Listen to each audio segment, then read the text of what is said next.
హల్లెలూయా, హల్లెలూయా. మన ప్రభువును రక్షకుడైన యేసుక్రీస్తు వారి శ్రేష్టమైన నామములో ఈ రాత్రికాల శుభములు తెలియజేస్తూ ఉన్నాను. సంతోషం ప్రియులరా, దేవుడు మనల్ని ప్రేమించి మరొక నూతనమైనటువంటి దినములో ప్రవేశపెడుతూ ఉన్నారు. అందును బట్టి ఆయన నామాన్ని మహిమపరిచి గణపరిచే వారముగా ఉన్నాము.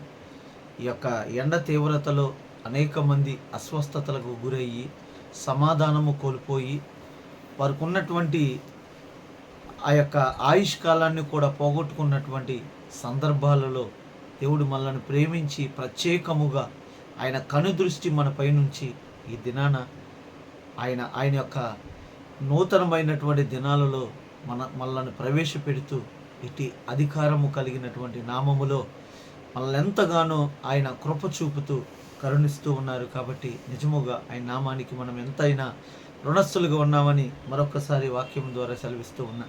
నేటి ధ్యానాంశము అపోస్తుల కార్యములు 2వ అధ్యాయము 38వ వాక్యాన్ని కొద్ది నిమిషాలు ధ్యానం చేద్దాము.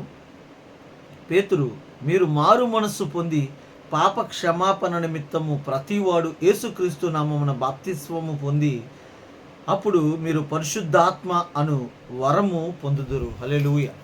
ఇక్కడ 2 మాటలు పౌలు భక్తుడు అనేకులను ఉద్దేశించి ఈ వాక్యము ద్వారా మాట్లాడుతూ ఉన్నారు.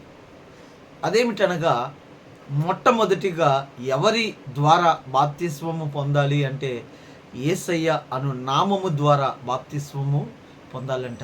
రెండవదిగా బాప్తిస్వము పొందినటువంటి వ్యక్తి ఎట్లా మారతాడంటే దేవుని యొక్క ఆత్మ కుమ్మరింపు జరిగేటట్లుగా, దేవుని కార్యాలు అతని జీవితంలో కనపరిచేటట్లుగా, అనేక మందికి ఒక మాదిరిగా ఉండేటట్లుగా మారతారని వాక్యము ద్వారా సెలవిస్తూ ఉన్నారు.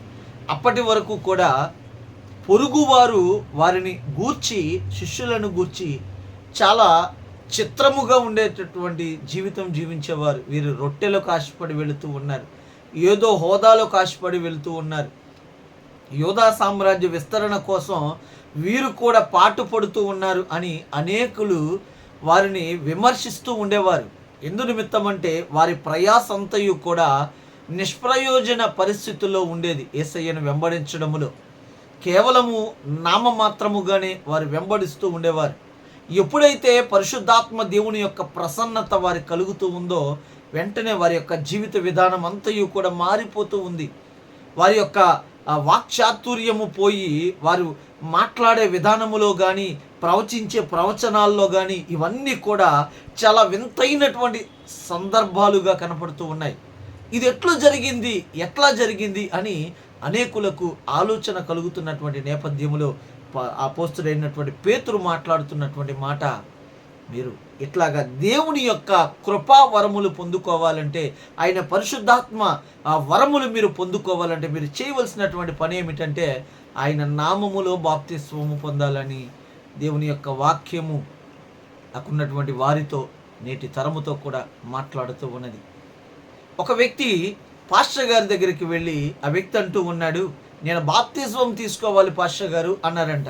చాలా సంతోషం, బాప్తిస్వం తీసుకోవాలని నీకు కలిగినటువంటి ఆశను బట్టి నేను ఎంతగానో సంతోషపడుతున్నానయ్యా, రేపటి దినమున నీకు బాప్తిస్వం ఇస్తాను అని ఒక ఆదివారమున బాప్తిస్వం ఇస్తూ ఉంటే ఆ వ్యక్తి, పాస్టర్ గారు అతన్ని ముంచుతూ ఉండగా ఆ వ్యక్తి ఏం చేస్తూ ఉన్నాడంటే చెయ్యిలా పైకి లేపి ఆ చేతిని మాత్రం ఏ కోశాన కూడా ముంచట్లా, పాస్టర్ గారు అతన్ని నీళ్ళల్లో ముంచుతూ ఉండగా ఆ వ్యక్తి చేతిని పైకెత్తి చూపిస్తూ ఉండగా ఆ పాస్టర్ గారు, అయ్యా నీవు మొత్తం ములగాలి, ఆ చెయ్యి మాత్రము పైకి పెట్టావంటే ఇంకా సమయం ఉందలేండి అన్నాడంట. ఏంటి సమయం అంటే అది మీకు అర్థం కాదులేండి అన్నాడంట పాస్టర్ గారితో.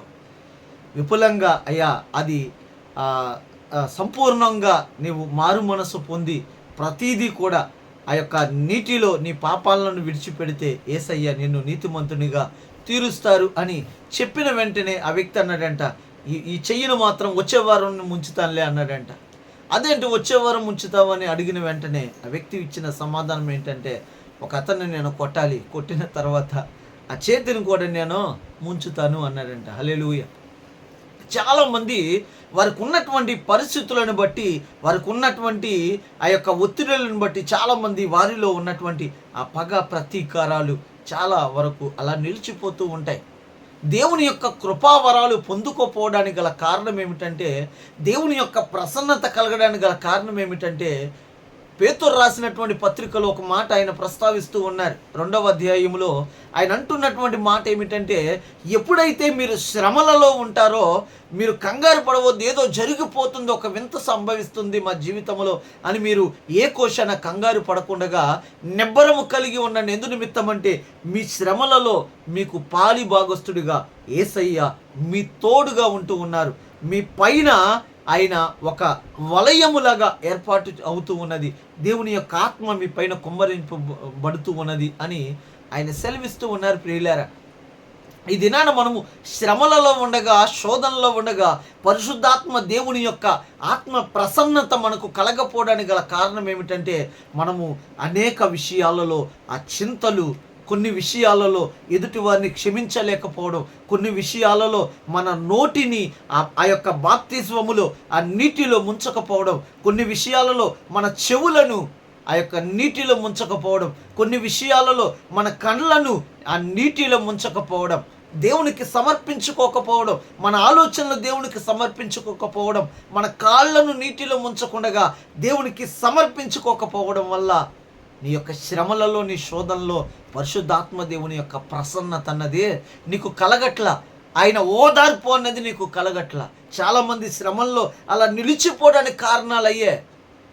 మనుషులైతే సూటిపోటి మాటలు మాట్లాడుతూ ఉంటారు, కానీ దేవుడు మాత్రము నీతో పాటుగా శ్రమ పడేటట్లుగా ఉండాలని ఆయన ఆశపడుతూ ఉన్నాడు. ఎందు నిమిత్తం అంటే, నా కుమార్తె, నా కుమారుడు అతను ఒక్కడే, ఈ శ్రమలలో నేను విడిచిపెట్టేవాడును కాను, కాబట్టి నా కృప అతనికి తోడుగా ఉండాలి.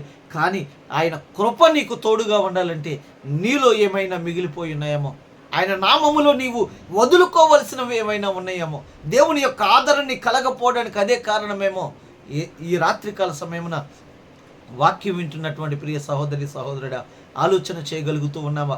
నీకు దేవుడికి విరోధమైనవి ఏదైనా సరే నీ జీవితములో దానిని ఆయన నామము నిమిత్తము బాప్తిస్వములో విడిచిపెట్టనటువంటివి ఏదైనా నిలిచి ఉన్నాయేమో, నీ ఆలోచననేమో ఒకసారి ఆలోచించు, నీ మాట తీరునేమో ఒకసారి ఆలోచించు, నువ్వు వినకూడనటువంటి వ్యర్థమైనటువంటి మాటలేమో ఒకసారి ఆలోచించు, నీ హృదయ ఆలోచనలేమో, నీ కంటి తలంపులేమో, నువ్వు చూసే చూపులేమో, నడిచే నడకలేమో, చేసే చేష్టలేమో, ఇవన్నీ కూడా దేవునికి సమర్పించుకున్నట్లయితే నీ శ్రమలలో నిజముగా దేవుని నామమున నీవు బాప్తిస్వము తీసుకొని ఆ బాప్తిస్వములో ప్రతీదీ కూడా సమాధి చేయబడినట్లయితే నీవు నూతన సృష్టిగా మలచబడడానికి, నీవు ఒక నూతన సృష్టిగా, నువ్వు ఒక సమిధగా మార్చబడటానికి దేవుడు అవకాశము కోసం చూస్తూ ఉన్నాడు.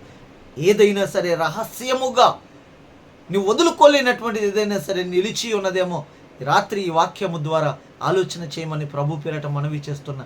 వాటిని విడిచిపెట్టి దేవుని సన్నిధిలో ఒప్పుకొనయ్యా, నేను పలానా సందర్భాలలో పలానా మాటను విడిచా కాబట్టి దాన్ని తీసుకుంటున్నా తండ్రి, నన్ను క్షమించండి. ఎదుటి వారిని నొచ్చుకునేటట్లుగా మాట్లాడా, ఎదుటి వారిని దురుకు స్వభావముతో అతన్ని నేను కొట్టా, వెళ్ళరాని చోట్లకు వెళ్ళా అని నీవు ఒప్పుకున్నట్లయితే, ఆలోచన, తలంపులు ఇవన్నీ కూడా ఆయన వశములో నీవు ఉంచినట్లయితే దేవుడు నిజముగా నిన్నొక నూతన సృష్టిగా మార్చడానికి ఆయన ఇష్టపడుతూ ఉన్నాడు. ప్రియులారా, సమయము చాలా చేరువుగా ఉన్నది. మరణము ఎప్పుడు ఎవరిని కంబలిస్తుందో కూడా తెలియనటువంటి స్థితి.